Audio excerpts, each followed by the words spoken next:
قیامت کے دن حضور کے درجے میں حضور کے ساتھ کون ہوں گے؟ اس وقت کنز العمال کی حدیث پاک سامنے ہے۔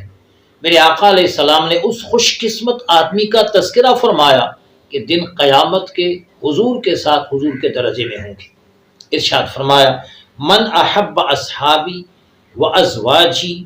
و احبابی و اہل بیتی، فرمایا جس نے میرے صحابہ سے محبت کی، جس نے ازواج مطہرات سے محبت کی، جس نے میرے احباب سے محبت کی، جس نے اہل بیت سے محبت بھی کی، اور ساتھ ساتھ ولم یطعن فی احد منہم، اور ان میں سے کسی ایک پر بھی طعن و تشنیع نہ کی، گستاخی نہ کی، بے ادبی نہ کی، ان کے خلاف حرزہ سرائی نہ کی، نہ صحابہ کے خلاف، نہ ازواج مطہرات کے خلاف، نہ حضور کے احباب کے خلاف، نہ نبی کریم علیہ السلام کے اہل بیت کے خلاف، محبت بھی کرتا رہا، طعن و تشنیع سے، گلے شکوے سے زبان کو بھی روکے رکھا، اور ساتھ فرمایا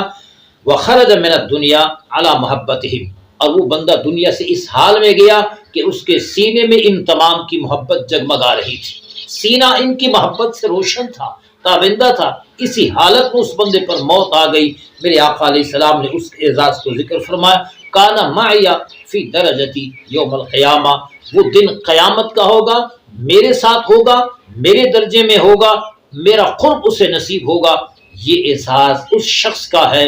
کہ جن کے دل میں ان کی محبت بھی ہو، ان کی محبت پہ قائم بھی ہو، ان کی محبت پہ انہیں موت بھی آ